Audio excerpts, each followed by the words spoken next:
Hello guys, আসসালামু আলাইকুম। আপনারা সবাই কেমন আছেন গাইস? আমি আলহামদুলিল্লাহ ভালো আছি। নিয়ে এলাম নতুন একটি ব্লগ। গাইস, আমি এই ব্লগটি বানাতাম না, আমার একটা ভাই ছিল, সে অনেক জোর করলো, তাই এই ব্লগটি বানান। তো হাঁটতে হাঁটতে গাইস দেখা হয়ে গেল নান্নু ভাই, আমাদের এলাকার অনেক ভালো ড্রাইভিং করে, তার গাড়িতে উঠলাম আর কি গাইস। কথা বলতে বলতেই চলে আসলাম নপাড়া বাজার। আমি অটোতে ছিলাম, সে অনেক ভালো ড্রাইভিং করে, তার গাড়িতে আমি উঠলাম গাইস। আর গাইস, সে অনেক সতর্কভাবে গাড়ি চালায়, কারণ বলা যায় না কোন সময় অ্যাক্সিডেন্ট হয়ে যায়। আর হ্যাঁ গাইস, আমি বলে রাখি, আমি কোনো সময় ব্লগ ভিডিও বানাইনি। যদি এই ভিডিওটা অবশ্যই ভালো লেগে থাকে, অবশ্যই গাইস আমার চ্যানেলটাকে সাবস্ক্রাইব করে দিবেন। পরে যেমন এই ভালো ভালো ভিডিও দেখতে পারেন, গ্রামের দৃশ্য গাইস। প্লিজ একটা টলি গাইস, মাল ভর্তি, অনেক কষ্ট করে এই ভাঙ্গা জায়গাটাতে উঠলো। এখন গাইস আমাদের পালা। রাস্তাটা অনেক খারাপ এবং ভাঙা চোরা ছিল, অনেক কষ্ট করে গাইস সে এখান থেকে পার্কিং করছে গাড়িটাকে। এই রাস্তাটা বেশি আমি আসি না, কারণ এই রাস্তাটা অনেক ভাঙচুর। যে সময় আমার বাইক ছিল সেই সময় আমি অনেক আসতাম, দিনে না হলেও 2 থেকে 3 বার আসতাম এই জায়গা দিয়া। এখন আমার সেই বাইকটা নাই, বিক্রি করে দিচ্ছি অনেক কম দামে, কিনছিলাম গাইস অনেক কমে।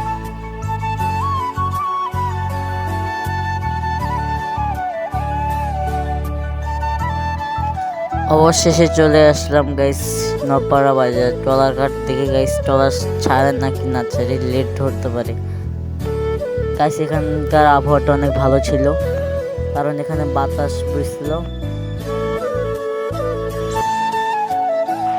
আমাদের যে ট্রলারটা আমরা মিস করছি, তার আরো আধা ঘন্টা পর গাইস ট্রলারটা ছাড়বে। তা আমরা দুজন বসে বসে কথা বলতেছি, সময় পাস করতেছি করার।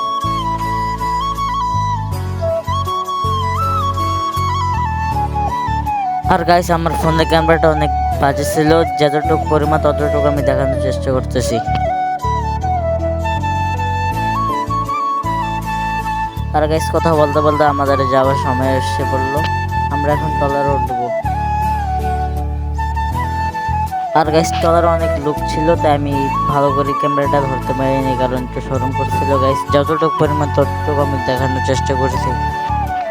আমি যে এইভাবে ক্যামেরা ধরছি গাইস, এখানকার একটা লোকও জানতে পারেনি এমন করে ক্যামেরা যেটা ধরছি, কারণ বলা যায় না যদি পরে বকাবকি করে, তাই গাইস। অবশেষে বলতে বলতে আমাদের ট্রলারটা ছেড়ে দিল,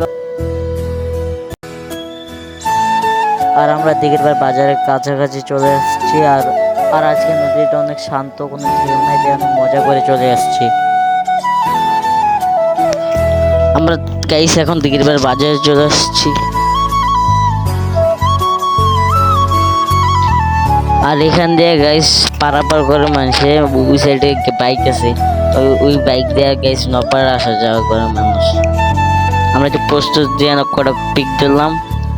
আমাদের এখানে আসার মেন উদ্দেশ্য হলে গিয়ে আমাদের ব্লগ না গাইস, আমরা একটা ঢোল সাউন্ড দিছিলাম, ঢোল আমি শখের বিষয়ে বাজাই, ওইটা গাইস ফাইটে গেছিল।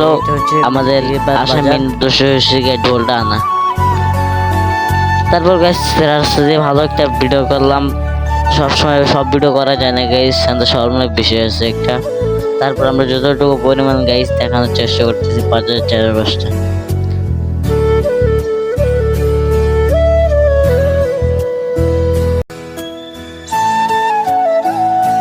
আর আমার খালতো ভাই হাসতেছে আর বলে চারিদিকটা সুন্দর করে দেখা, আমার একটু নিয়ে নি।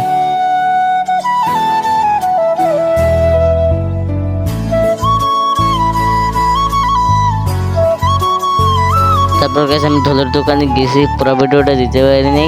এই ঢোলটা নিয়ে, এটা আমার ছোট ঢোল, এটা নিয়ে আসলাম। আমি সবসময় এটা বাজাই, একটু মজা পাই আর কি।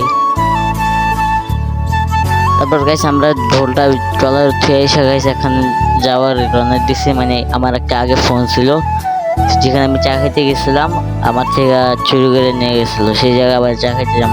চাটা অনেক ভালো লাগে, তাই ওই জায়গা সবসময় দিঘির পাড়ে আসলে ওই জায়গাতে খুব ভালো চা বানায়। সবসময় আমি দিঘির পাড়ে আসলে এই জায়গাটা চা খেতে যাই, আপনারা আসতে পারেন।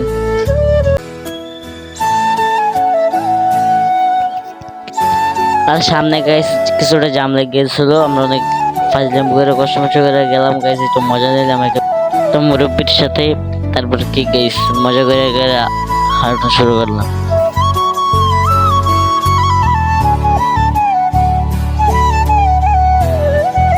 আর গাইস চার দোকানটা আর বেশি দূর না, এই দিঘির বাজার থেকে মাত্র 5 মিনিট লাগে। আর আমাদের এখান থেকে আর বেশি না গাইস, 2 মিনিট লাগবো। তারপরে আমি চলে যাচ্ছি সেই চার দোকানে। আর অবশ্যই গাইস আমি দেখাতে চাই আমি আসল ক্যামেরাটা ধরে কি লেভেলের মজা করছিলাম। আয় বেটা আয়। তুমি আসো, হ্যাঁ অবশ্যই তুমি আসো। মানে গাইস আমি ফোনটা ধরে এমন একটা ভাব নিছিলাম যে আমি কোনো ভিডিও করতেছি না গাইস, আমি কারোর সাথে ভিডিও কলে কথা বলতেছি। অবশেষে গাইস আমরা চার দোকানে চলে আসলাম। তারপর দুটো দুধ চা অর্ডার করলাম, দুজনে নিলাম। সামনে টিভি ছিল, মজা করে টিভিতে চা খাইছিলাম আর কি গাইস। মাঝখান দিয়ে ভিডিও দিতে পারি নাই। তারপর আমরা নদীর পাড় চলে আসলাম আরো 1 ঘন্টা বাকি আছে ট্রলার ছাড়ার। অবশ্যই গাইস আমরা চলে আসলাম ট্রলারঘাট, কিন্তু এখন পর্যন্ত গাইস আরো আধা ঘন্টা বাকি ট্রলার ছাড়ার। আর কি করার, দুইজন একটু মজা করলাম, ভিডিও মোডে তুললাম। অবশেষে গাইস আমাদের ট্রলারটা ছাড়ার সময় হয়ে গেল আর কি গাইস, দুইজনে জলদি করে ট্রলারে উঠলাম। গাইস আমাদের ভিডিওটা এই পর্যন্ত শেষ। আপনারা ভালো থাকবেন, খোদা হাফেজ, বাই বাই। দেখা হবে অন্য কোনো ভিডিওতে।